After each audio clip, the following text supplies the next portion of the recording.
Посмотри, ислам выиграл. Да, ислам выиграл. Ислам Тимурзиев всегда побеждал, но на этих фотографиях не только его спортивные достижения, а почти весь его жизненный путь. Самое первое фото Ислама, где ему всего 3 месяца, по-особенному дорого для мамы Хади Тимурзиевой. Близкие сердцу изображения своего сына вместо привычного электронного формата она хранит на фотобумаге. Я часами их смотрю, даже по несколько раз вот сяду и по несколько раз пересматриваю эти фотографии. Мне кажется, Хорошо. как будто и не уходил.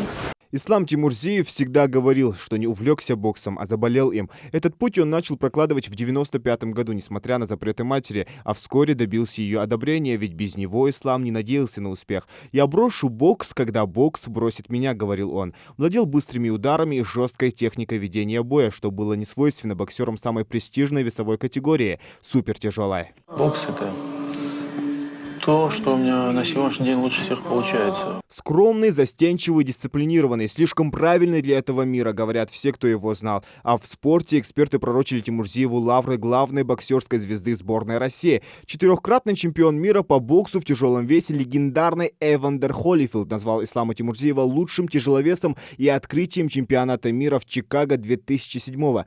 Тимурзиев тогда провел не только самый зрелищный, но и самый короткий бой на турнире. Всего 1,5 минуты. Я не помню, что он там, насколько я с ним ездил, бои заканчивал в 1-2 раунде, максимум в 3-м раунде. Ну, был такой сильный, свою работу выполнял на 5. Врачи диагностировали у Ислама опухоль мозга, он перенес тяжелую операцию и даже начал идти на поправку, но вскоре его состояние резко ухудшилось. Около 2 недель боксер провел в реанимационном отделении ИРКБ, где и скончался 31 августа 2015 года. Эта новость стала большим шоком для всех. Я скажу так не своими словами, но скажу так, что такие люди, как он, рождаются один раз в 100 лет.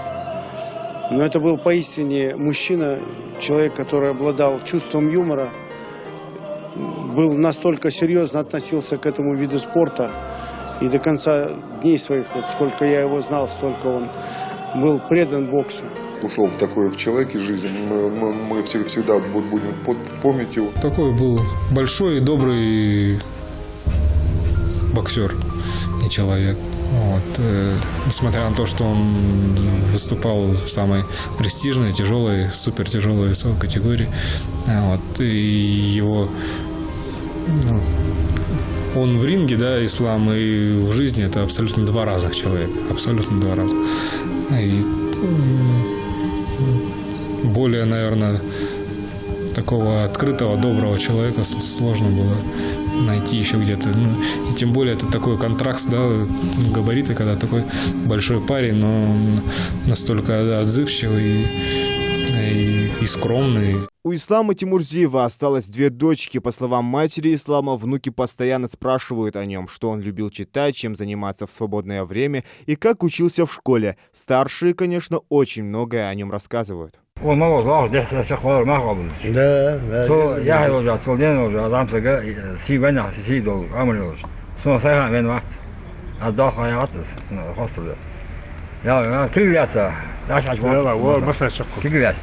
Соседи Ислама помнят его еще ребенком, рос на глазах. Раньше здесь было не так застроено домами, дворы были ограждены низкими заборами или их не было вообще. Поэтому все были друг у друга на виду. Теперь все по-другому, но эта табличка постоянно напоминает не сколько об именитом спортсмене, сколько о воспитанном мальчике. Гордились всегда тем, что на нашей улице, что рядом с нами живет такой молодой человек.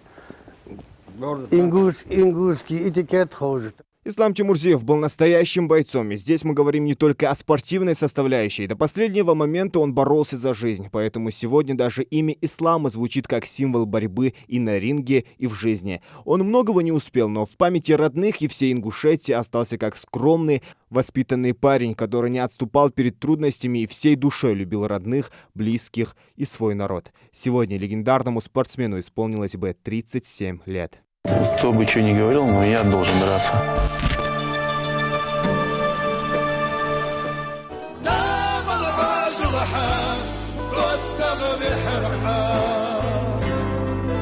С Зелимхан Калоев, Залина Мабушкова, Хади Добриева, Новости 24.